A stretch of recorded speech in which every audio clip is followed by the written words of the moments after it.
For our anniversary, my husband sent me a lavish cake. My mother-in-law ate almost all of it, and at the stroke of midnight, the wail of an ambulance siren and agonizing screams shattered the silence. New York City was suffocating under a strange, unseasonably warm spell at the end of the year. The sun, like molten honey, dripped onto the balcony railings. By evening, all that remained was a yellow glow over the buildings. But the air was still thick and humid, like a steam room. The draft that crept through the gaps in the windows offered no relief, only pulling in the hot smell of asphalt and exhaust fumes. The courtyard and the street below were bustling. Cars crawled one after another. People hurried along, lugging shopping bags. Someone had already flipped on the festive lights in the storefronts, hanging up strings of holiday cheer. The aroma of freshly ground coffee and sweet pastries drifted from a street-side cafe, while a nearby vendor's cart filled the air with the scent of roasted almonds. I stood by the large window, watching this stream of headlights, people, and packages. And I thought that a person's life is actually a lot like the weather. Everything seems to be proceeding as it should, and then suddenly, there's such an anomalous turn that you don't even have time to understand what happened. My name is Eleanor. The name might sound a bit old-fashioned, but for the past few years, my life has been anything but quiet and cozy. It's been all sharp edges. I am the chairwoman of the board and CEO of Phoenix Horizon Holdings. To an outsider, it might seem like I live on a bed of roses, but as we all know, every rose has its thorns. I've grown accustomed to seeing the world through numbers, documents, and facts. Life has taught me one thing. Faith helps, and caution is necessary, but you can't survive on luck alone.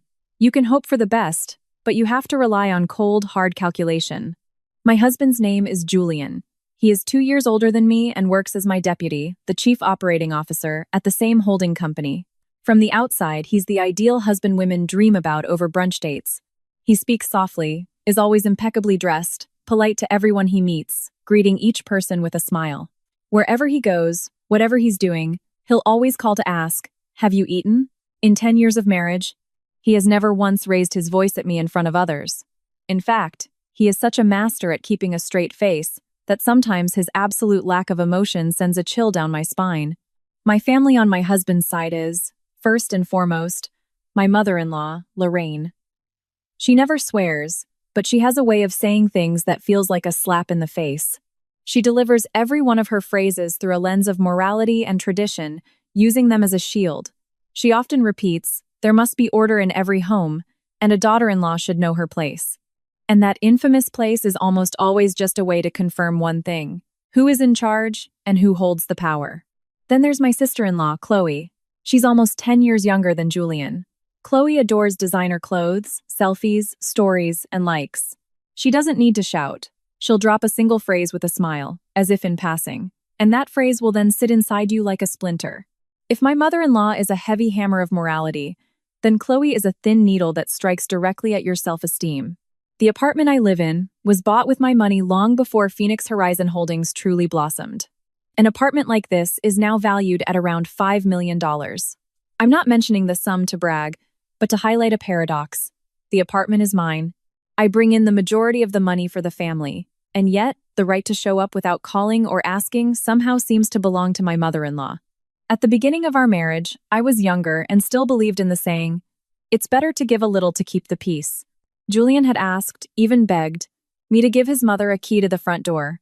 He said she wasn't a young girl anymore, and one time she forgot her keys and was stuck in the hallway for a long time. He felt terribly sorry for her afterward. My heart softened then. I thought it would make her feel less like an outsider, that it was a gesture of kindness. I didn't understand that with this decision, I was leaving a crack in my door, through which someone would sooner or later walk in as if they owned the place. At first, when Lorraine came over, she would bring a bag of fruit and say softly that she just dropped by to see how we were eating. Then she started coming up without warning. She'd walk into the kitchen and open the refrigerator as if it were her own.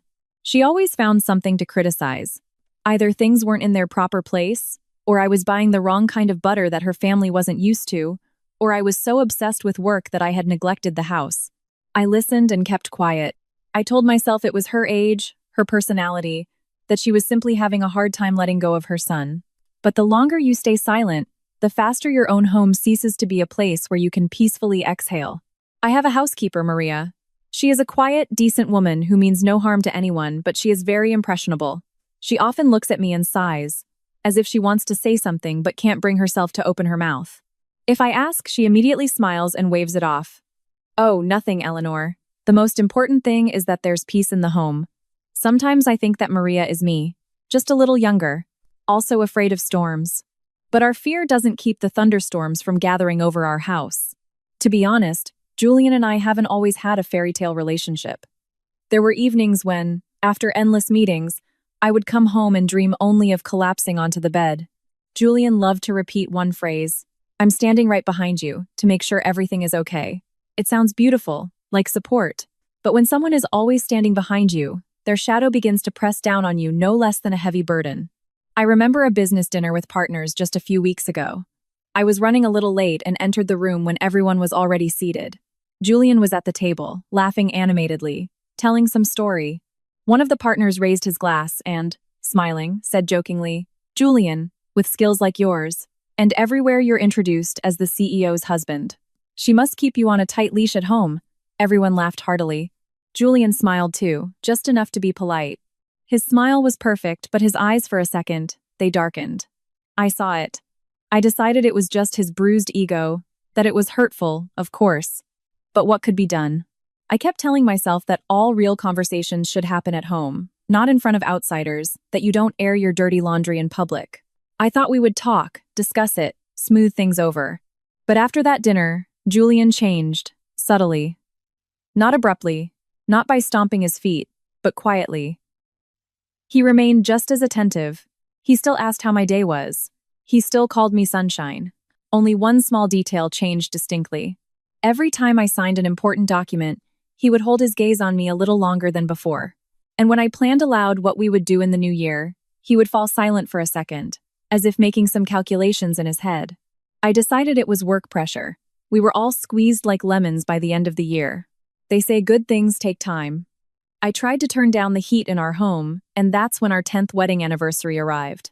Julian informed me that he had a business trip to Chicago scheduled for those exact dates, to meet with a major client. I felt a little sad. 10 years is a milestone after all. But I nodded. At the end of the year, everything at our holding company is at its limit. Taking time off or rescheduling isn't always possible. Julian looked at me and said, in that soft voice that makes many women's knees go weak, "I know you're disappointed, but I've prepared a surprise for you. Just trust me." At the word trust, something inside me jolted. Trust. Of course, I trusted him. We'd been living together for 10 years.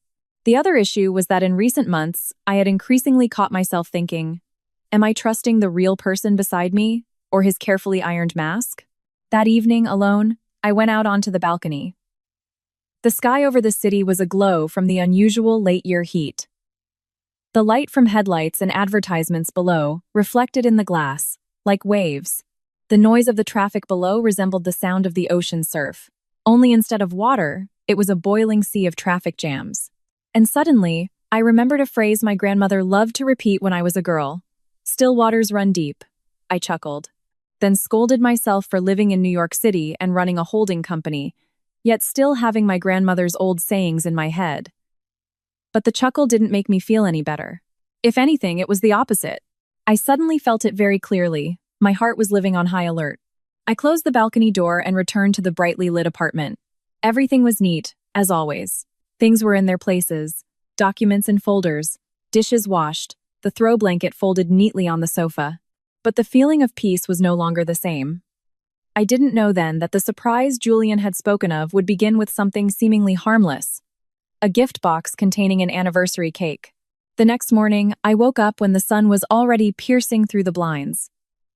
For late December, the heat was so abnormal that people were on edge, as if the whole city had been brought to a boil. I was in that state myself, where one wrong word could make you explode. I went to the kitchen to get a glass of water and glanced at the clock a little after 7. The day of our 10th anniversary was supposed to be a calm, warm day when you wake up with a smile. But for me, every morning now began not with tenderness, but with thoughts of a bursting schedule. It felt like climbing into a spider's web, and the more you struggled, the tighter it pulled. The phone vibrated on the table. A message from Julian. "Are you awake yet?" And immediately after, a voice message, almost a minute long. His voice was softer than usual, so cloyingly sweet that in the early years, I probably would have blushed with pleasure. Now, I just pressed play and listened. He talked about his business trip, the client in Chicago, the schedule for signing documents. Then he lowered his voice, as if sharing an intimate secret. I ordered an anniversary cake for you. A mousse cake. It melts quickly. As soon as they deliver it to you, open the box immediately and eat a piece right at that moment. Okay? And send me a picture. I want you to be the first one to try it. I froze in the middle of the kitchen with the glass in my hand. The words, eat a piece, seemed ordinary, but for some reason, it felt like a small, heavy stone had been placed inside me. I tried to reason with myself he wants to be romantic. The first piece for good luck. There are all sorts of superstitions. But Julian had never been superstitious. He lived by rules, by regulations, by logic. He always looked at superstitions and magical things with irony. The more I thought about it, the stranger it all sounded. I replied anyway, I'll try it as soon as it arrives. You take care of your business. Julian replied almost instantly.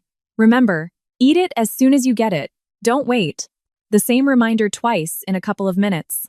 To someone else, this might have looked like caring.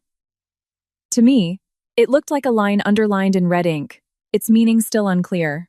Maria came out of the laundry room with a cloth in her hands, looked at me anxiously, and asked quietly, Eleanor, will you be home early today?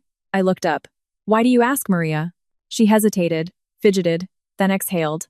Lorraine called this morning. Well, she wasn't talking to me, she was asking for you. She wanted to know what time you'd be back today. I put the glass on the counter. The water rippled. And why does she need to know that? Maria looked at the floor and said she was going to stop by to make sure I was eating properly, afraid that with all my work, I was skipping lunch. It sounded considerate, of course, but after 10 years, I had studied this consideration inside and out. It was like a slipcover for furniture. On the outside, everything is covered, but underneath is what she wants to control. I didn't explain anything, just said, if she comes, let her in, but tell me immediately. Maria nodded hastily and, after a slight pause, almost whispered, as if afraid the walls could hear, Eleanor, maybe you should change the lock on the door? And then, as if frightened by her own words, she grabbed the cloth and started wiping the already clean countertop, pretending she hadn't said anything special. I looked at her back and felt a bitter taste in my mouth. What kind of life had I gotten myself into if even my housekeeper was afraid in my own home, walking through it as if on a minefield? I went upstairs to change for work. On the vanity stood a frame with our wedding photo. Julian and I, side by side, beautiful, young, smiling. A smile like an advertisement, smooth, without any cracks. I looked at it for a couple of seconds and turned away. They say a marriage is built on love and deep respect. But sometimes love turns into a burden, and respect into a chasm you can no longer shout across. I didn't want to think badly. I just wanted this day to pass peacefully. At the Phoenix Horizon office, the last days of the year are always a pressure cooker. Employees run around with reports, financiers crunch numbers, partners call as if the world will stop if they don't get things done today. As soon as I entered my office, my assistant reminded me, Eleanor, at 10:00, a meeting on the project, at 11:00, with the bank, at 3:00 p.m., a contract signing. I nodded, opened my laptop, and my brain automatically switched to combat mode. At work, I don't allow myself any softness, but in every free moment, a minute between emails, my mind returned to the morning's voice message. Eat a piece as soon as you get it. Why so much emphasis on that? If it were a normal cake, he would probably ask about the flavor, if I liked the design, maybe sigh that he wasn't there. But here, only one thing was important to him, the time and who would eat it first. It felt less like caring and more like an instruction. By noon, as I stood up to get some documents, the phone vibrated again. A message from Julian. They should be delivering the cake around 11:45. Don't forget to get it and eat it right away. I let out a joyless chuckle. Don't worry, I won't forget, I wrote back. And then I mentally scolded myself. What's this habit of dissecting everything? My husband is being thoughtful, and I'm overanalyzing. Although, as they say, a wise bird avoids the net, and a smart person avoids trouble. The problem isn't that you have doubts. The problem is when you refuse to listen to them. I went down to the business center lobby for a couple of minutes to get some air, if you could even call that hot New York air. Then I went back up. Honestly, my thoughts weren't on Chicago or the client or even the cake. I was picturing the entrance to my apartment building, the beep of the keypad lock, the door opening, and Lorraine's back as she walked in as if it were her own property. My throat went dry, as if I'd swallowed a spoonful of sugar that wouldn't dissolve. At 11:30, I finished a call with the bank, feeling like I'd just run a marathon. In the hallway, my phone buzzed again. A short message from Julian. They should be bringing it now. Don't forget to get it and eat it right away. The third time today. Eat it right away. In another situation, this could be seen as endearing. To me, it already felt like a reminder before launching some kind of operation. I told my assistant, I'm going downstairs for a couple of minutes to pick up a package, and I'll be right back. She nodded without looking up from her pile of papers. At the end of the year, we were all spinning like tops. Downstairs, the hot air from the street hit me in the face, a mixture of asphalt, dust, and gasoline fumes. I stepped into the shade of a column and told myself, why are you getting so worked up over a cake? You've seen all sorts of things in 10 years. You'll get through this too. But the more I tried to calm myself, the more noticeably my heart pounded. Exactly at 11:45, my phone rang. Is this Eleanor? I have a cake for you. Yes, this is she, I answered. I went to the door. A young man in a jacket, holding a motorcycle helmet, handed me an insulated bag. Inside was a heavy black box with sharp corners, made of thick cardboard. You could tell immediately it was an expensive product. I signed for the delivery. Before going back inside, I did something that had become a habit over my years of work. I took out my phone and snapped a quick picture. The box itself, the round branded seal on the side, the delivery code sticker on the corner of the bag. Not for social media, not to show off. It's just that after so many years, I'd gotten used to documenting everything what was received, what was given, what was signed. Proof isn't needed to accuse someone, but so that one day, you aren't made the scapegoat yourself. I sent Julian a short message. I have the cake. The reply came almost instantly. Great. Go home. Open it and eat a piece right now. Okay. I paused at the threshold for a moment but wrote, okay. I took the cake, got in my car, and drove home. I don't usually leave work in the middle of the day, but I decided to allow myself this small indulgence. It was a milestone anniversary, after all. I'd go, try a piece as my husband asked, and then head back to the office. As soon as I entered the apartment, I was met with the pleasant coolness of the air conditioner. Maria ran out of the kitchen. Her eyes lit up when she saw the box. Oh, the cake has arrived, she said almost joyfully. I nodded. Yes. Could you please make me some hot tea? I'm going to try a piece and then go back to work, Maria whispered. Of course, and disappeared into the kitchen. I placed the box on the marble countertop, which matched the recessed lighting. The box had a neat confectionery logo, a minimalist and expensive-looking font. The seal was intact, perfectly applied. It was clear no one had touched it. I took out a small card tucked into the lid-thick cardstock, gold-embossed edge, and the inscription, To our 10 years, J won his lash. One short line, and for a second, everything inside me thawed. Whatever else was going on, sometimes a strong woman, no matter how she appears, just needs a small gesture like this. I took off my watch and went to wash my hands.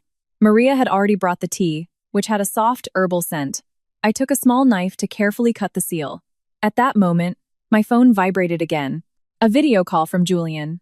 I hesitated for a second, then answered. On the screen, he was in a white shirt with a perfect collar. In the background was a standard hotel conference room, a table, a glass wall, a flip chart. Are you home already? He asked immediately. I turned the camera slightly toward the box. Yes, I'm about to open it. Julian nodded, his voice soft and enveloping. Open it. Go on. Eat a piece in front of me. It'll make me feel better. I frowned involuntarily. Why are you so worried that you need to feel better? He smiled, his usual perfect smile. I'm afraid the mousse layer will melt, and you won't get to enjoy it. And I also want you to be the first one to try it on our anniversary. It all sounded logical. Nothing to find fault with.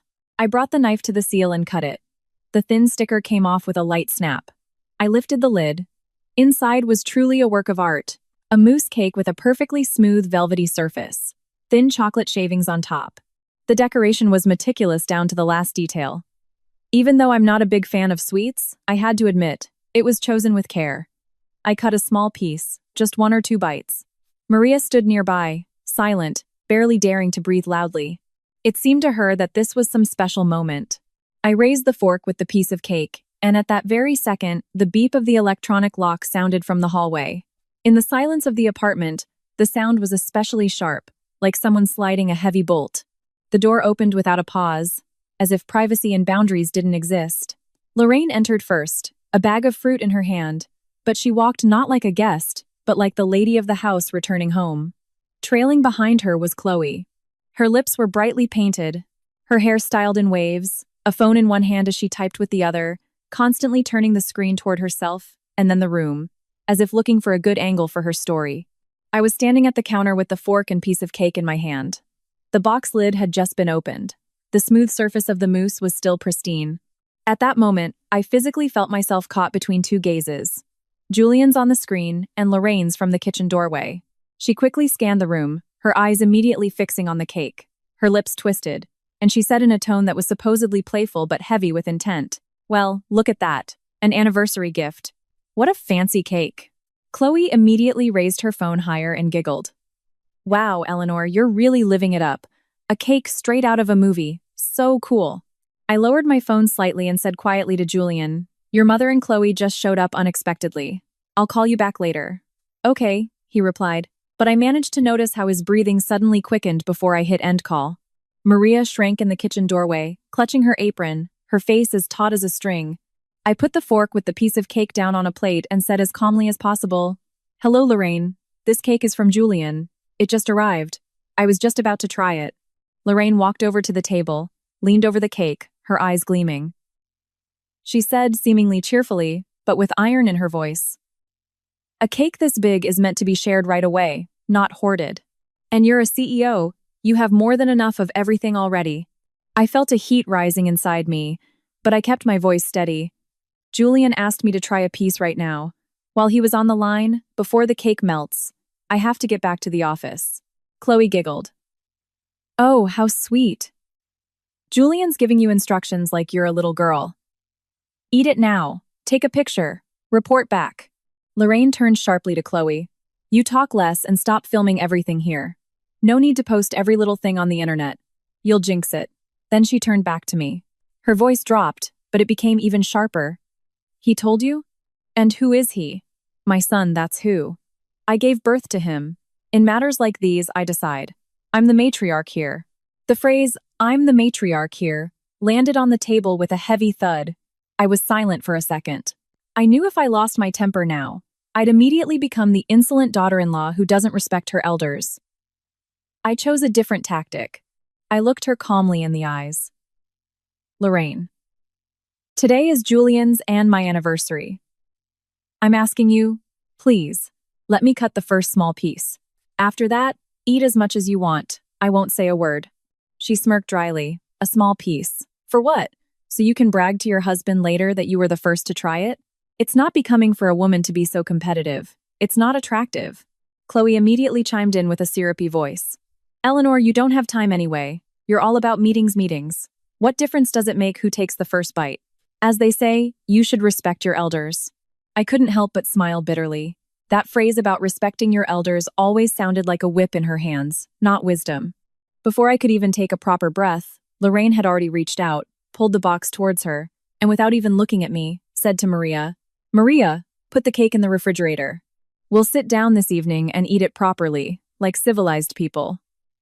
She added, "A cake like this should be eaten beautifully, not on the run." Maria froze and looked at me. I gave a slight nod, not because I agreed, but because I didn't want to cause a scene over a cake.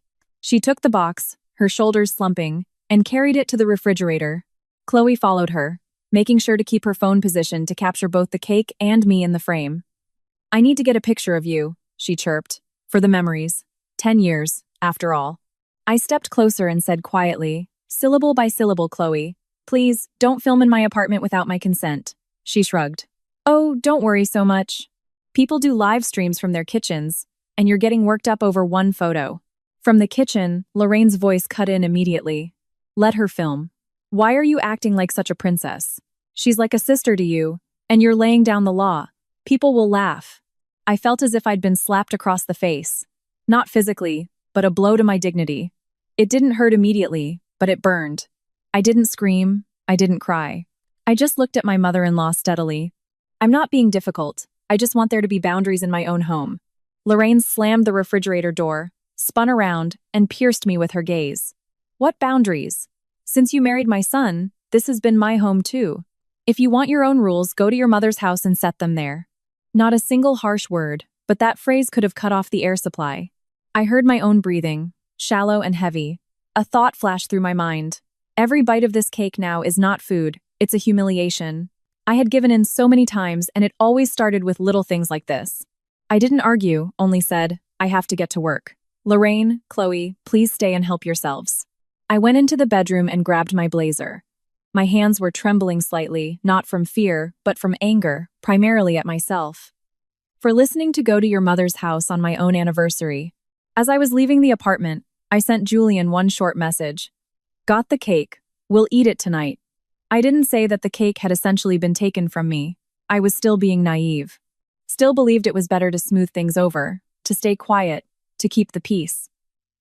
But there's a saying, if you keep retreating, at some point you no longer know if you're keeping the peace or digging your own grave. I didn't realize it then. I went down to the underground parking garage. The heat hadn't subsided. It felt as if someone had dumped hot coals straight from the sky. As I was pulling out of the courtyard, the phrase echoed in my head again. Want boundaries? Go to your mother's house. The words sat in my throat like a fishbone. I literally forced myself to exhale and switch gears.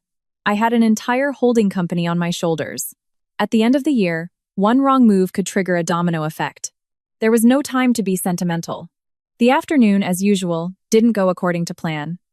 One partner was late, forcing a meeting to be rescheduled. The numbers in the reports didn't add up, requiring last-minute budget adjustments. The lawyers rushed in an extra clause had been found in a contract that needed urgent approval. I signed folder after folder, listened to my assistant, and replied to emails simultaneously. My brain was operating on 3 or 4 tracks at once. At some point, I glanced at the clock. It was already after 7. My stomach was empty, but I didn't feel like eating at the office. All I could think about was that cake in the refrigerator.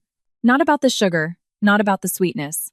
I just wanted, for at least one day, to feel like a woman celebrating her anniversary, not the person eternally responsible for everything.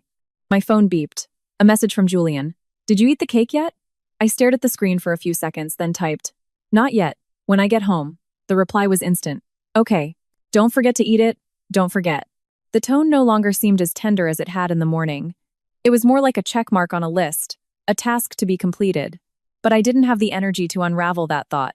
All I wanted was to get home, take a shower, have a piece of cake, and go to bed. Around 10:30 p.m., I finally left the office. New York was simmering like a pot on the stove. The air was heavy, sticky. Cars stretched out in an endless, glowing snake. Horns blared. Everyone's faces were angry, tired, each person rushing to their own troubles.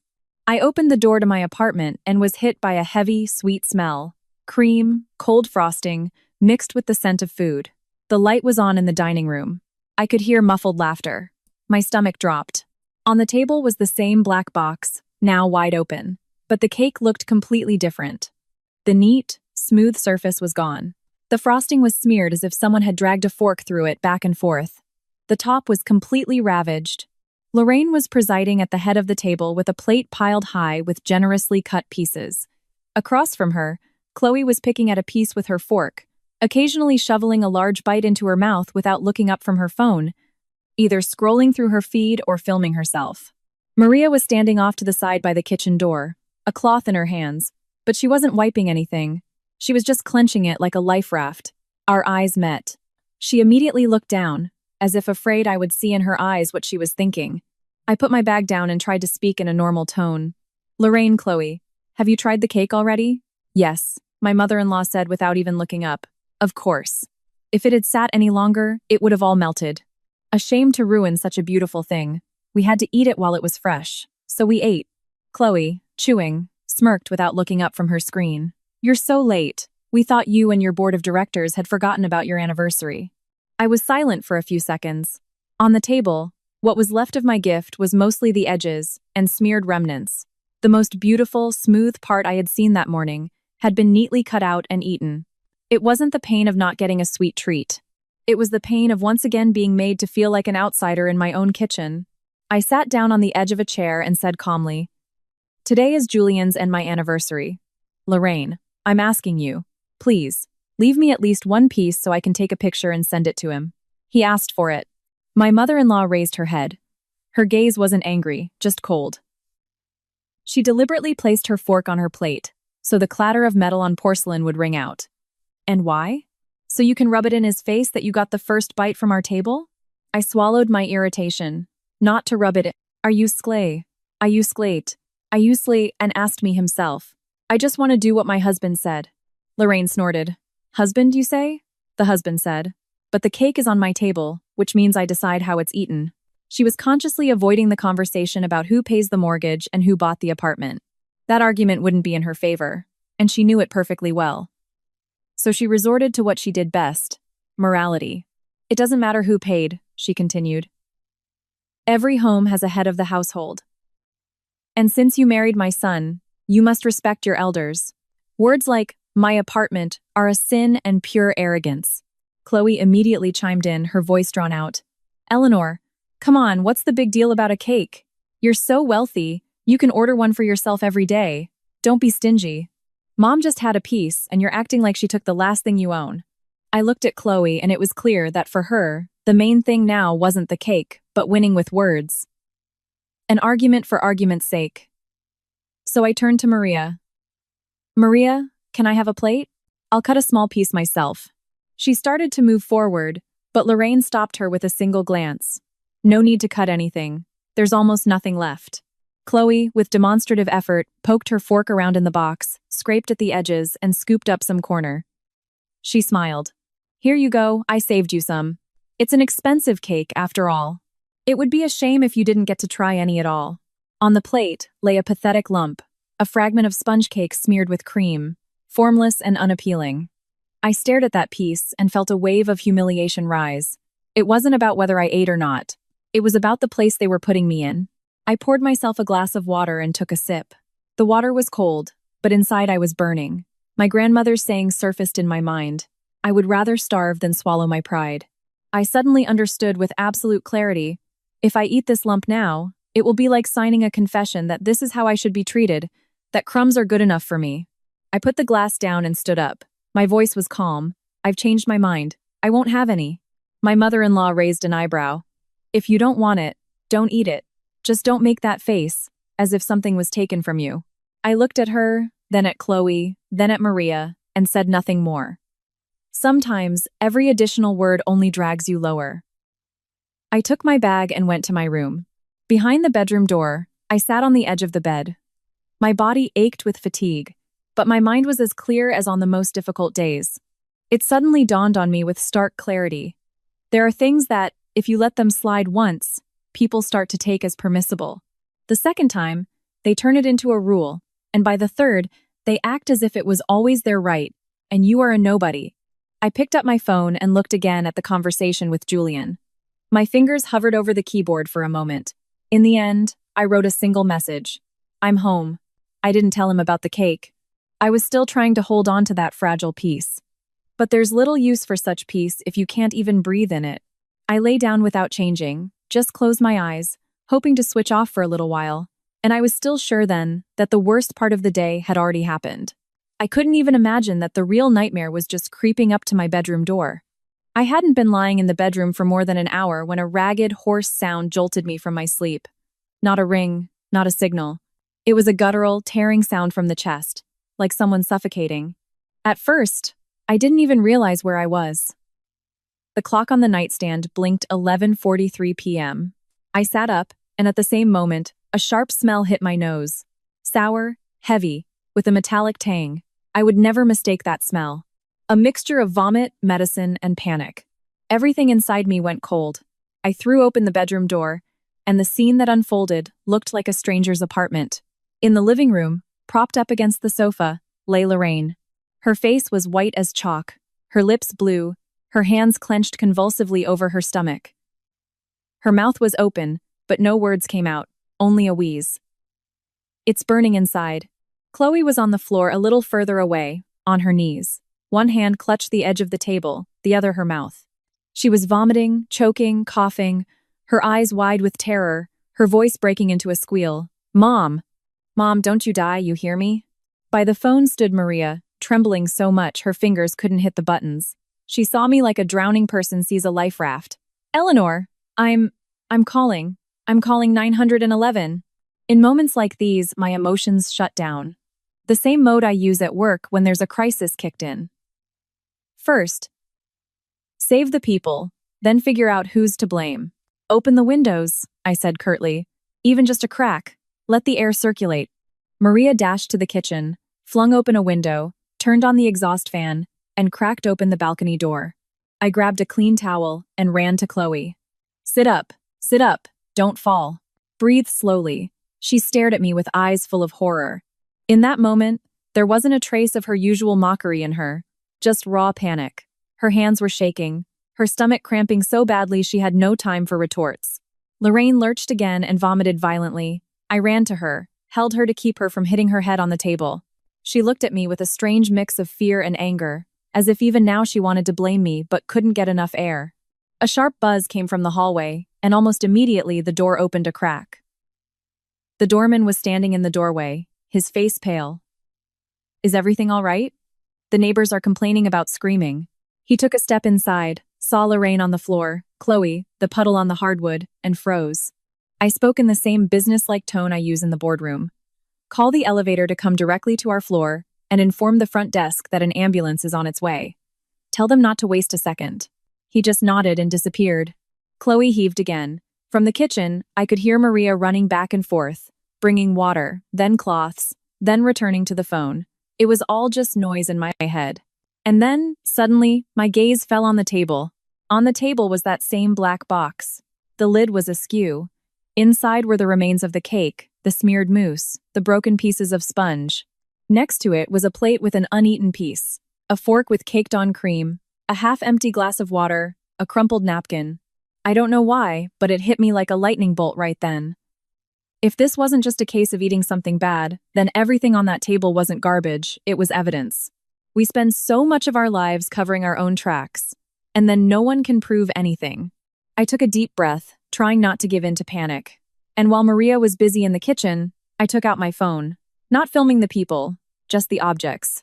A close-up of the box, the cut edge, the seal, the plate, the position of the fork, the glass, the napkin, even the lid of the trash can where some papers had already been thrown. I took several shots in a row, a habit, from different angles. I put the phone in my robe pocket as if hiding something very important. At that moment, from the street below, the wail of a siren cut through the air, long, thin, and chilling. The sound usually makes the whole building fall silent. Chloe was shaking. She grabbed my arm so tightly her nails dug into my skin. Eleanor, please, do something. Just don't let my mom die.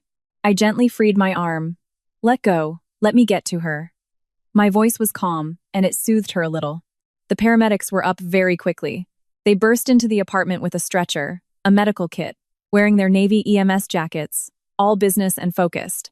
While one measured blood pressure and inserted an IV, the other asked questions without looking around. What did they eat? When? How many times did they vomit? Any history of heart problems? Is her blood pressure usually high? I answered curtly, without embellishment. Cake with cream, about 2 hours ago. Multiple episodes of vomiting. Blood pressure is usually high. She takes medication. They carefully transferred Lorraine to the stretcher. Chloe was put in a wheelchair. She was still shaking, but doing better than her mother-in-law. Maria was sniffling in the corner, repeating the same thing over and over. I told them not to eat so much sugar. I told them, and then she cut herself off, as if realizing she had said too much. We went down in the elevator. The doorman held the doors. Neighbors peeked out from behind their cracked open doors. Someone whispered, "What happened?" I didn't listen to anyone, just watched the open doors of the ambulance. Maria huddled next to me on the back seat. Inside, the sharp smell of medicine and antiseptic, a cold light. Lorraine was moaning. Chloe was sobbing and breathing in ragged gasps. I sat by the door, holding onto the edge of the seat, and I could feel my phone under my fingers. And that's when, for the first time that evening, I thought of Julian not as a husband, but as a figure in someone else's scheme. It may sound cynical, but in situations like this, there's no room for illusions. There are those being carried on stretchers, and there are those who need to be reported to. I dialed his number. Each ring sounded like a hammer blow to my temples. On the fourth ring, he picked up. His voice, as always, confident and calm. "Hello, sunshine. What's wrong?" I didn't even try to soften the blow. "Your mother and Chloe are in an ambulance right now. We're on our way to the hospital. They have severe poisoning. They ate the cake you sent me." There was a pause on the other end. Not long, but it was long enough for me. It wasn't the shock of someone hearing for the first time that their relatives are in trouble. It was the pause of a person whose carefully scripted scenario had just been derailed. Finally, he asked in a hoarse voice, "Mom, ate the cake?" I stared at the white plastic ceiling of the vehicle and answered, "Yes, and a lot of it." Julian exhaled sharply, as if he had choked on something, and uttered a phrase that sent a chill down my spine. "But I told you to eat it right away." It was said in a tone that could be mistaken for disappointment, as in, "Oh, we didn't get to celebrate properly." But there was something else in those words, as if someone had miscalculated, and the victim suddenly turned out to be the wrong one. I didn't discuss it, just said flatly, "Get a grip. When we get to the ER, I'll text you which hospital we're at. And also, the box and the rest of the cake are still at home. Don't let anyone go in there and clean up." Julian immediately became animated. "Get everything. Don't let anyone throw anything away. I'm taking the first flight back now." I hung up. His words didn't make me more scared, but everything inside me had finally flipped. I suddenly understood with stark clarity. Beside me was not just a husband who liked order and instructions. Beside me was a man whose "eat it immediately" now sounded completely different. And in that moment, for the first time, I was truly afraid, not for Lorraine on the stretcher, but for the person who had been sleeping beside me for so many years. The emergency room was buzzing with a din as if the entire city had collapsed into it at once. Sirens, shouts, beeping machines, the smell of bleach mixed with something meaty from the cafeteria. I followed the stretcher with Lorraine on autopilot. Next to us, they wheeled a chair with Chloe. Maria scurried behind, clutching her purse, then her heart. Nurses immediately surrounded us. The paramedic shouted something to a doctor. The doctor glanced at Lorraine and raised an eyebrow. "What did she eat? When did it start? Vomiting frequently? Blood pressure? Heart?" I spoke concisely, without unnecessary words. "Cake with cream about 2.5 hours ago. Multiple episodes of vomiting. Her blood pressure is usually high. She takes medication constantly." He nodded, already giving orders. "IV drip, EKG, run the labs. Put this one in a separate room. She's in worse shape." Lorraine was taken behind a curtain. Chloe to the adjacent room. Maria pressed herself against the wall, her fingers intertwined so tightly her knuckles turned white. People were rushing through the hallway, some crying, some arguing. But in my head, there was only one thing. I need to document everything. Now and later. No freelancing. About 15 minutes later, a man in a uniform approached me, accompanied by another in plain clothes with a folder. He introduced himself calmly, Detective Miller. "We received a report about a possible poisoning. I need to ask you a few questions."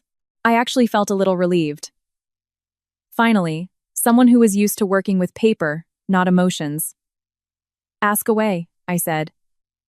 "And the cake box and leftovers are still at the house." I made sure not to touch anything. "I have pictures of how everything looked before we left. I'm requesting that it all be sealed as evidence." Miller raised an eyebrow slightly, clearly not expecting such a direct approach. "Are you sure that's how you want to proceed?" "I'm used to following procedure," I replied. "If we're going to get to the bottom of this, let's do it properly." I showed him the photo on my phone, the box, the seal, the delivery sticker, how it all sat on the table. He looked at it carefully, nodded. "There's a code." "Good. But our team needs to collect the actual remains. Is there anyone at home right now?" "No one. I was the last to leave. I locked up. My assistant is here with me." He turned to his partner. "Coordinate a unit. Have them go to the address, conduct an inspection, seal everything, then back to me. If you want, you can go with them to be present." I looked towards the room where Lorraine lay behind the curtain, where Chloe was moaning. I understood perfectly. If I took a step away now, tomorrow these same people would say, "She didn't wait for anyone at the hospital. She just left. Abandoned them. I wasn't going to give them that advantage. No, I said. I'm staying here for now, but I will save all the photos I have in their original format and provide them to you, and I will cooperate at every stage. Miller nodded. That's sufficient. The main thing is, don't delete or edit anything. He made a note in his folder and went on with his business. I sank onto a plastic chair in the hallway. My back was straight, my hands were cold, my head was buzzing. In a situation like this, many people would have a meltdown. For me, on the contrary, everything sharpened. Every word, every glance, every little detail. We spent the night in that hallway. Maria would doze off sitting up, then jolt awake. A couple of times, I had to prop her against the wall so she wouldn't fall over. Chloe would moan, then fall silent. Time stretched on like thick syrup. Towards morning, a doctor came out, a short man with a tired face named Dr. Evans. He rubbed his eyes and looked at me first. As of right now, your mother-in-law is in serious condition, but we've stabilized her. We've gotten through the most critical part. Now we'll be monitoring her heart and blood vessels. The younger woman is doing better, but we're keeping her under observation as well. I nodded. I didn't fall at his feet or make a scene. I just asked, so there's no immediate threat to her life at this moment? At this moment, no, he confirmed. But we're still waiting for the lab results. This doesn't look like ordinary food poisoning. The word ordinary stuck with me more than anything. Ordinary is when the mayonnaise in a salad has gone bad or the chicken is a day old. This was something else. When the doctor left, I went to the end of the hallway where a cold stone bench sat in a niche. I took out my phone and turned on the mobile internet. Despite everything, the end of the year meant work didn't wait. And the first thing I saw in my internal corporate email was a message from Veronica, our director of communications. The subject line was in bold, urgent, reputational risk, related to leadership. I opened it. It was written smoothly, like something out of a textbook, an expression of concern about possible rumors, a proposed crisis communication plan. Who tells what to partners? How to respond to journalists if information about the family incident leaks? Up to this point, it all seemed almost professional, if it weren't for the attachment. At the bottom was a file, proposal for temporary assumption of CEO duties. I clicked it. The document was prepared as if someone had spent more than an hour on it. Diagrams for delegating authority, protocols for signing off on payments. Who would chair board meetings in my place? Who would make official statements? It was clear, neat, with phrases like in connection with the temporary incapacitation of the current executive. I scrolled to the end, and there, at the very bottom, in black and white, proposed as acting CEO, my husband, Julian, Deputy CEO for operations. I didn't flare up, didn't throw my phone against the wall. I just felt everything inside me clench into one tight knot. I closed the text and instinctively opened the file properties. An old habit. Always check when and by whom a document was made. And that's when the most important detail hit me. Creation date. Yesterday, 10:07 p.m. That is, before the sirens wailed in my apartment, before the ambulance, before the doctor, before the detective. I sat on the cold bench, hearing someone arguing with the registration desk nearby, and in my head, one thought pounded. Someone was preparing in advance for something to happen to me. My phone beeped again. A message from an unknown number. Eleanor, are you okay? I heard you have a family problem. My team and I have already prepared a communication plan to support you. I had no doubt who it was. Veronica's style ingratiating, caring, not a single sharp word. And at the same time, the emphasis. She's already in the know, already ready to take over. I didn't reply. I deleted the draft I had instinctively started typing. In situations like this, an extra phrase in a text message can become the nail on which everyone is later hung. I returned to the ward. Lorraine was dozing. Chloe was lying with her eyes closed, but from her tense neck, I could see she wasn't sleeping. She was listening. Maria sat in the corner, clutching her bag. I adjusted the blanket, put water closer, didn't say anything unnecessary. Then I went out into the hallway again and took out not my phone, but my work laptop. I opened my contact list and dialed the number of the head of the IT department. He answered on the third ring, his voice sleepy. Yes, Eleanor? We need to do one thing, I said flatly. Regarding the internal document Veronica sent today, the file with the proposal for the temporary assumption of the director's duties. He became more alert. I saw the subject of the email, but I haven't opened it yet. You'll open it when I tell you to, I interrupted. Right now, it's something else. Officially, as the president of the company, I am instructing you, pull all logs for this file. When it was created, from which workstations it was accessed, who edited it, and at what times. I need at least 2 timestamps. The creation time and the time of the first modification. Document everything in an internal memo and keep a copy for yourself. He hesitated. But you're at the hospital right now. Maybe we should wait until Monday? I am at the hospital, but I have not resigned from my position, I replied calmly. This is an order from the current executive. Carry it out today. A pause hung in the air. Then he said curtly, Understood, I'll get it done. I hung up and just sat there for a while, staring at the gray wall. I didn't know yet whose names I would see in those logs. But I had already seen enough to understand. Last night, someone had been very confidently organizing my life into folders. And now, I had the opportunity to carefully open those folders, one by one. Not 10 minutes had passed since my call with the IT head when my phone rang. Veronica. Her voice was as soft as ever, almost affectionate. Eleanor, how are you? I'm so worried. I've already prepared a draft of a crisis plan to support you. If you want, I can take care of everything so you don't have to think about a thing. I listened in silence, let her finish, then asked calmly, Veronica, the file with the proposal for the temporary assumption of my duties, you made that yesterday? She stumbled for a moment but quickly regained her usual tone. Yes, of course. I have to consider different scenarios. What if you're out of commission? What if we need a backup? It's purely professional, to ensure Phoenix Horizon remains in capable hands no matter what. And whose name is listed as the acting replacement? I inquired, just as evenly. A short pause. Then she laughed as if we were discussing the weather. Well, I thought it would be most logical. Julian, he's your husband, after all, the COO. People know him. She lowered her voice slightly. It's for the good of the company, so the partners don't get nervous. I didn't argue about what was for the good of the company. I just said, thank you for your concern. At this stage, I don't need it. From this moment on, all press releases, emails, and internal announcements are to be in draft status only. No distributions, no just-in-case plans without my personal approval. Any meetings you've already scheduled on your own, cancel them. Veronica feigned surprise. You don't trust my professionalism? I trust facts, I replied. And the facts are, the company has one leader. As long as I'm in my chair, no one has the right to distribute my authority, not even in a draft. Work on direct orders. Cancel everything else. For a moment, all I could hear on the line was her breathing. Then her tone became drier. Understood. As you wish. I hung up. There was no point in explaining or justifying myself to her. Some people cling to any boss, like ivy to a wall. Today, me. Tomorrow, whoever takes my place. They don't care what happens to the wall itself. My phone beeped again after some time. A message from the head of IT. I opened it. Eleanor. Per your request, the file was created from Veronica's account yesterday at 10:07 p.m. At 10:41 p.m., it was accessed by Thomas's account. Logged. I stared at the name Thomas for a few seconds. Julian's assistant. Always there, always just helping, always in the shadows. I typed a reply. Please do the following. Save all logs. Make a backup copy. Set the file to read only. Block all editing. Print the text. Attach a printout of the logs to it. Add an official signature.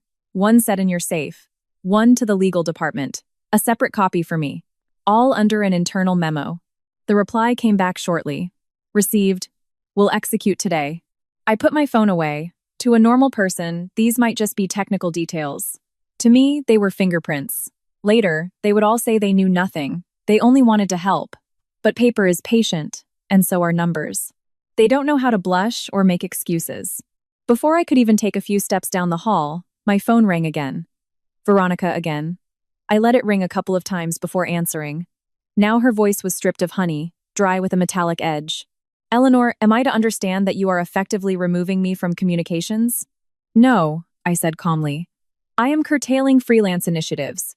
You will work, like everyone else, on direct tasks. She tried to jab at me, and if something leaks to the media, they'll say I did nothing. If you're so worried, I replied, gather all your concerns into one folder and hand them over to the investigation. They'll figure out who did what and who didn't. In the meantime, I repeat, No initiatives from you. A thick pause hung in the air, then she ground out, I see. You've decided to back me into a corner. You walked up to that wall yourself when you started writing scripts for my disappearance in the middle of the night, I said. I just turned on the light. The conversation ended there. I put the phone in my robe pocket and suddenly felt it very clearly. This wasn't just chaos around me. Now, everyone was making a move. Some openly, some quietly, through documents, memos, and caring initiatives. By lunch, another message arrived from the IT head. Logs in file printed and signed. Legal has their set. Your copy is in the safe in your office, under inventory. I replied only with thank you. The rest was understood. Tomorrow, half of these people would be saying, we had nothing to do with it. Let them look at their own signatures then. When I returned to the ward, Lorraine was already a bit more alert. Her face wasn't as gray, her eyes were open, but there was still a lifetime of accumulated fear within them. An IV stand was by her bed. In the next bed, Chloe lay with her eyes closed, but her clenched jaw showed she was awake, listening. I adjusted the blanket, placed water closer, and said calmly, the doctors said the worst is over, but they'll need to monitor your heart. Lorraine turned to the wall. Her pride was still holding on, but when she mumbled, well, thank God, there was none of her former iron confidence in her voice. I stepped out into the hallway. Julian was there by the window, phone in hand, face tired, shirt slightly wrinkled. He looked like the model husband and son who had been up all night, consumed with worry. Seeing me, he quickly pocketed his phone and approached. Are you still on the phone? Still making decisions? He asked reproachfully. You're in a hospital. You need to rest. I'm here. I'll handle everything. I looked at him calmly. I'm not resting. I'm just not arguing with you. Those are two different things. He blinked, as if slightly struck in his pride. Do you know what you're showing by doing this? That you don't trust me at all, always treating me like a stranger. I'd move mountains for you. And you? I let out a quiet, mirthless laugh. Trust is a feeling. Authority is a legal fact. They are two different things. He frowned. Stop talking like a legal document. I am your husband, and you are the chief operating officer, I reminded him. And as the COO, you should understand the simplest risk. When a person has both the motive and access to the levers of control, it's no longer about trust. It's about security. His face darkened. It was clear he was struggling between his habit of smoothing things over with a smile and his irritation at being figured out. He opened his mouth as if to throw something back at me, but he couldn't find any words that would sound good. I turned to the window. Below the hospital was the same New York, cars, people. Someone was rushing to the movies, someone to a store, someone on a date. And here, I had my own little front line. And I suddenly remembered the phrase, cunning is not stronger than honesty. Then I corrected myself. Honesty alone doesn't save you. What saves you is honesty plus sober calculation. By evening, I went out to the main lobby where there was an internet connection and logged into my laptop. One by one, conference windows appeared on the screen. Lawyers, financiers, the same IT head. Their faces were probably blurry from exhaustion, but their voices were collected. Colleagues, I began. We need to implement a special protocol for the next 7 days. The lawyer looked up. We're listening. First, I said calmly, as if at a regular strategy meeting, all large payments above a certain amount let's set the threshold. I named a figure I knew by heart. We'll only go through with either my personal signature or a decision by the board of directors. No acting proxies by power of attorney or anything of the sort. This is a temporary measure. We'll formalize it with a protocol. The CFO nodded. Good. Technically, we can set that limit in the system so that larger amounts simply won't go through without additional confirmation. Second, I continued, the company seals and electronic signatures. We are implementing a mode of extreme oversight. The person responsible for the master physical documents will sign a chain of custody form today and store them only in the safe. Access will be by logbook only. Any use requires a written order, which, I paused, the legal department will prepare. The lawyer carefully adjusted his glasses. We should probably reference the internal control policy, so it doesn't look like we're accusing anyone. Reference it, I said. The document won't mention the current situation at all. Just the phrasing, to minimize operational risks at the end of the fiscal year. The IT head added, we can temporarily tighten access rights to payment systems and internal document flow, but we need your written directive. Draft the order, I nodded. I'll sign it, and we'll digitize it immediately. And third, I said, my voice hardening slightly, the communications department. From this moment on, no mass emails, no official texts on behalf of the company without my and legal's approval. Any reputation management plans, only as drafts. On the other end, someone sighed in relief. Not everyone likes it when PR runs ahead of the train. A pause hung in the air. Then the lawyer cautiously asked, Eleanor, should we state the reason for these measures in the protocol? The reason is one, I replied. The year is ending, the stakes are high, and so are the risks. We are obligated to protect the company. No names, no references to the hospital, family, or anything else. Anything extra will just be used as ammunition against us. We discussed more details, deadlines, phrasing, storage procedures. It seemed like ordinary work routine, but I felt that every signed item was another brick in the wall between me and those who had decided they could quietly push me aside. When I ended the conference call and closed the laptop, it seemed quieter in the lobby. I looked up. At the end of the hallway stood Julian. He didn't approach, just watched as I spoke with the departments, gave orders, how I didn't faint but fortified my position. In his gaze, there was no longer hurt or fatigue, but something much heavier. The understanding that there was no easy way out anymore. I put the laptop in my bag. Inside, there was a strange feeling. I hadn't won or lost. I had just managed to close the doors in time, and I understood very clearly, if I hadn't built this wall today, tomorrow someone would have already propped a ladder against it, a ladder someone else would have used to climb right into my chair. As soon as Lorraine was moved from intensive care to a regular ward, it became quiet, but the quiet brought no relief. The air seemed to hum with tension. She could now prop herself up on pillows. Her lips weren't as blue, but her gaze was restless, clinging. Chloe lay in the next bed, pale and gaunt after just a couple of days, turned towards the wall. I knew her too well to believe she was sleeping. Her neck was tense, her shoulders too. She was catching every word. Maria, as usual, sat in the corner on a chair, hugging her purse like a safety cushion, trying not to make a single extra movement. One morning, I brought Lorraine some water. She took the glass, took a few sips, was silent for a moment, and then whispered hoarsely, without looking at me, Eleanor, just tell everyone out there that we just got food poisoning. We don't need the whole city talking. Things happen. I looked at her calmly. I can't say something that isn't true, I replied quietly. The doctors and the police will see for themselves without my stories. She winced. You're a heartless daughter-in-law, like a stranger. Family matters should be resolved within the family. I leaned a little closer to her. Family matters are about who didn't wash a plate. When people are in the hospital with poison in their blood, it's not a family matter anymore. It's either the truth or nothing. She turned to the wall but didn't argue. Age, pride, and fear a heavy mixture. Chloe, without opening her eyes, suddenly whispered, Of course, it's convenient for you. You're the only one here who's all prim and proper. Maybe it was Maria who did something? She's the one who put the cake in the fridge, she cut it. Who knows what's on her mind? Maria flinched as if she'd been struck. I turned to Chloe. That's enough. Maria has no access to anyone's money, no motive, and not that kind of character. She was genuinely trying to talk you out of eating so much sugar. I heard her. Chloe tried to be sarcastic, but she didn't have the strength. Only her lips twitched. And suddenly, Lorraine, who had been whispering until now, snapped. Shut up already. What Maria? I'm ashamed to listen. For a second, I was even taken aback. It was the first time in days she had reprimanded her daughter, not me. It meant something inside her had finally clicked. During the day, Detective Miller called. His voice was calm, steady, like at a briefing. Eleanor, we have enough to move forward with the case. We're making progress with the bakery and the money. The next step is connecting Veronica, the intermediary account, and those who would have benefited if you were temporarily out of commission. We need your help with internal documents. Can you come down? I can, I said. I've already prepared the file logs and a copy. The legal department is aware, he added. And we'd also like to speak with your husband.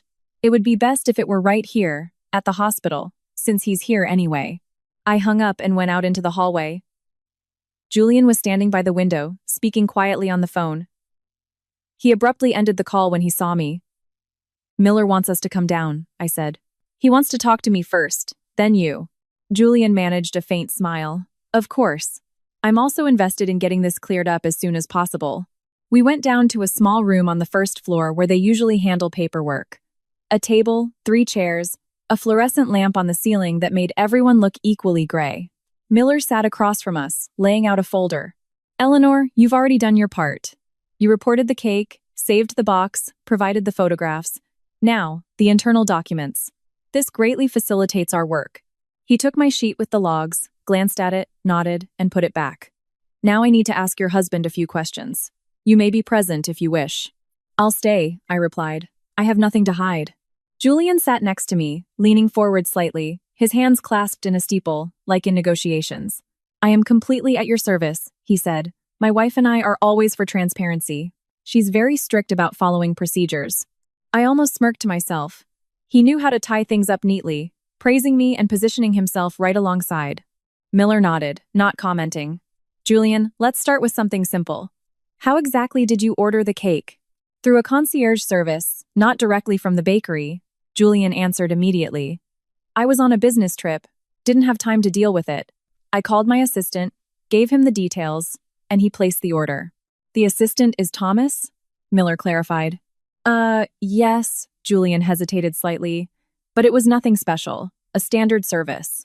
The detective flipped through a couple of pages. All right. Then another question. Why were you so insistent that your wife eat the cake immediately, and specifically the first piece? Julian smiled faintly, as if talking about something touching. It was our wedding anniversary, 10 years. I wanted her to be the first to try it. It's like a tradition for us. The person for whom something is prepared shares the first piece. And it was a mousse cake. It melts quickly. I was worried it would spoil. So you were afraid it would melt, Miller repeated dryly. And you weren't afraid that someone else might eat it first? At that moment, I saw the corner of Julian's mouth twitch. Just a little, but I noticed things like that.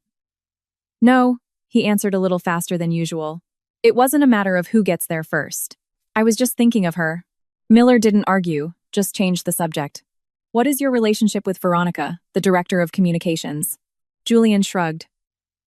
A normal working relationship, just like with everyone else. She's a professional, often proposes initiatives herself, but the final decisions are always ours, Eleanor's and mine. Then explain this. Miller pulled a sheet from the folder. How is it that yesterday evening, before your mother's hospitalization, Veronica prepares a document for the temporary assumption of the CEO's duties, and half an hour later, your assistant Thomas accesses it and makes edits? Julian frowned, feigning sincere surprise. This is the first I'm hearing of it. They were probably just being overly cautious. You never know. It's the end of the year, after all. Stress. Veronica always dramatizes things. I never gave them such an order. Miller didn't comment on the phrase overly cautious and continued. The head pastry chef testified that he received instructions from Veronica. He was paid a large sum for it, transferred through a shell company. Do you have anything to say about that? Julian sighed and spread his hands. If that's true, it's insane. But what does that have to do with me? I only asked my assistant to order a cake through a service. Nothing more. The detective leaned forward slightly. Let's not reason emotionally, but logically. If the target was your wife, who would have benefited, besides Veronica and the pastry chef? Who would have gained additional authority if she were temporarily out of commission? Julian snorted, trying to smile. Are you saying the beneficiary is always guilty? By that logic, any deputy could be labeled a criminal just in case. According to the company charter, if Eleanor is temporarily incapacitated, the duties naturally fall to me. Who else? I already carry the main operational load. So, Miller said distinctly, in the event of your wife's temporary removal, the right of signature and actual management would have passed to you. Temporarily, Julian emphasized. And exclusively in the interests of the company. A pause filled the room. Miller looked at him intently. Then, as a man with nothing to hide, you wouldn't object if we requested the correspondence and logs of all contacts between you, Veronica, and Thomas over the last few days? Both work and personal, within the bounds of the law, of course. Julian's shoulders tensed slightly. It was the first moment his smile had vanished. Then he forced himself to nod. Of course. If it helps clear this up faster, I'm all for it. Miller nodded and reached for his folder. At that moment, Julian quietly, almost under his breath, exhaled. That idiot. In the silence of the small room, it sounded much louder than he probably intended. I looked up. To any outsider, it could have been about anyone. Veronica, the chef. But I knew him too well. It wasn't shock or horror. It was an irritated reproach. She screwed up, not as planned. Miller paused his pen over the paper. Excuse me, what did you say, Julian? Julian flinched, immediately trying to backtrack. I was talking about Veronica. If everything you're saying is true, she's just a fool. She's ruined her own career. The detective gave a slight nod, made a note, said nothing aloud, but I saw it. He had filed away that slip of the tongue in the same folder that already contained the logs, the money transfers, and the late-night documents about temporary authority.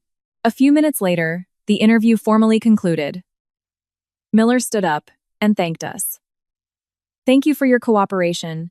You may be contacted again soon with follow-up questions. We walked out into the hallway. The door closed quietly behind us. Julian walked beside me in silence. He slowed his pace, waited until we were away from the office, and then suddenly grabbed my elbow. His fingers squeezed so tightly it hurt. Well, are you satisfied? He hissed, looking straight into my face. Had your fun? Now they're looking at me like I'm a criminal. I gently pulled my arm away, not looking back at anyone. I didn't sick anyone on you. I just stated the facts and handed over the documents. The rest is their job. If that makes you uncomfortable, you should ask yourself why. His eyes darkened. They no longer held any of their usual softness or the feigned concern he had hidden behind for so many years. There was only pure rage. You're digging your own grave, he said quietly. You think you can wall yourself off from everything with paperwork? I'm not digging graves, I answered just as quietly. I'm building a wall between myself and those who are willing to put me in intensive care for their own ambitions. Whoever gets pressed against that wall has only themselves to blame. He took a step closer to me, as if he wanted to say something else, maybe remind me of our 10 years together, some shared trips, the early years of our marriage. All the things people usually use to apply pressure when they have no arguments left. But at that moment, Detective Miller walked down the hall with his folder under his arm. Julian abruptly stepped back, pulling his familiar tired smile of a model husband back onto his face, and walked over to the window. I watched his back and felt it with absolute clarity. The mask had cracked. Everything that had previously been suspicions and an unpleasant feeling now lined up in a row. The cake, the late-night document, the money, the slip of the tongue in the office. And this clarity didn't make things easier, only scarier. Because to understand that the person standing next to you all this time was not just a wronged man, but someone capable of calmly calculating your first piece of cake as part of a plan that's no longer a family conflict. That is the point of no return. When Miller called in the morning, I was sitting on a hard plastic chair in the hallway, looking out the window at the gray New York sky and drinking cold tea from a vending machine. His voice was, as always, calm and businesslike. Eleanor, we have enough substance in the case to move forward. Prepare yourself. Today is going to be a busy day. Understood, I replied. I'm available. I put the phone down, sat for another couple of minutes, listening to the hospital, noise gurneys, footsteps, the rustle of scrubs. Inside, there was no hysteria, no relief, just one thought. Well, the wheel has finally turned. Closer to lunch, people from the investigation team arrived at the department. No cinematic effects, no slamming doors, sirens, or shouts. Just stern faces, neat folders, short phrases. Julian was invited to a separate room to clarify his testimony. He tried to smile, whispering in my ear, "It's just a formality, don't worry." But from the way he swallowed, I could see he was the one who was very worried. Then Miller called for me as well. We met in the small interview room. He briefly summarized. At this point, Veronica has been charged with organizing and coordinating. The head pastry chef is being treated as the perpetrator. Thomas's involvement depends on his degree of participation, but he's clearly involved. Regarding my husband, he looked at me directly. He is being classified as the primary beneficiary and possible co-organizer. The final charges will be determined by the investigation, but you understand what we're talking about. I nodded. I didn't gasp or clutch my heart. I just nodded. I understand. He leaned in slightly. This won't be easy for you. But you should know, if it weren't for your actions from the very beginning, the photos, saving the box, the internal documents, blocking the transfer of authority, proving much of this would have been more difficult. I smirked with just my lips. I didn't do it out of heroism, but out of habit. When you run a company for 10 years, you start to document everything. It saves you later. In the afternoon, in my presence, Julian was escorted away for further proceedings. Again, no drama. He was simply invited to go. He grabbed his jacket and glanced at me. This time, there was no mask of the caring husband, just raw, angry eyes. "And what do you gain from this?" he asked hoarsely. I looked at him calmly. "I'm not gaining anything. I just stayed alive and refused to lie." He wanted to say something back, but Miller appeared in the hallway, and Julian abruptly fell silent. He was asked to proceed, and he left without looking back. In Lorraine's ward, they had seen it all. When the door closed behind her son, she seemed to deflate onto the pillows, her face turning white. Her eyes were empty, like someone who had suddenly woken up in a different place from where they had fallen asleep. "My God, that's my son," she whispered. I adjusted her blanket and moved the glass of water closer. "Yes, he's yours and you're his mother. You love him, that's normal. But some things are decided not by family, but by the law. You should take care of your heart, the rest is not on you." She turned away but didn't argue. Apparently, at that moment, all her "I'm in charge in this apartment" bravado had burned out somewhere inside, without any words from me. Chloe, in the next bed, covered her face with her hands and burst into tears. Not a pretty, cinematic cry, but an ugly, hoarse sob with hiccups. I could see she was crying not just for her brother, but from fear. Fear of being left without his protection. Fear of what the neighbors had seen. Of her being taken away in an ambulance with poisoning after someone else's anniversary. She shot a look in my direction, full of a mixture of resentment and despair. But this time, her tongue couldn't find the words to twist everything around. Sometimes, life itself silences those who are used to cutting others with words. I caught a glimpse of Hugo, the pastry chef, later in the hallway when Miller and I were there for paperwork. He was being led by an escort, looking crumpled and gaunt, not the confident dessert master he had been on camera. His eyes were red and he kept muttering, "I made a mistake. I'm an idiot." I looked at him without anger. People like him are the truly dangerous ones, not born villains, but people who agree to do something for money that they can never wash off. He had sold his conscience, and now his excuses were meaningless. At the company, thanks to the barriers I had erected in time, disaster was averted. Payments were under control, the seals were locked away. Veronica was suspended pending the investigation. I wrote a short internal memo. "Dear colleagues, the company is operating under normal business conditions. I am personally handling all legal matters in conjunction with our lawyers. I ask you not to spread unverified information and not to give in to rumors. Official communications will come only from me. No comments, no details. People would fill in the blanks themselves anyway, and my job was not to give them extra fuel." A few days later, Lorraine was discharged. She walked down the hallway, leaning on a walker, no longer as proud as the day she had taken the cake from my refrigerator and dictated who got what. Chloe and I drove her home in silence. Chloe whined the whole way, trying to either justify her brother or curse at the police. I listened but didn't engage. There are words after which a conversation simply ends. At the building entrance, we helped Lorraine up. I left their bags with them and said flatly, "If you need anything for your health, call. Everything else will be handled through lawyers and the investigation." She nodded without looking up. For the first time in many years, I saw not contempt or a desire to dominate in her eyes, but confusion and shame. Maybe not for her son, but for herself. That was her own path to walk now. That same day, I went to the building's management office and filed an application to change the keypad code, the locks, and the intercom access. Not out of revenge, not out of spite. Simply because I had understood that as long as the door is wide open, everyone will walk in as if it's a train station and set their own conditions. When Maria heard the locks were being changed, she pressed her hands to her chest. "Eleanor, what if Lorraine finds out? She will be furious. She will make a huge scene." I looked at her, tired but gently. "It's better for people to whisper that I'm harsh than for them to bring me funeral wreaths."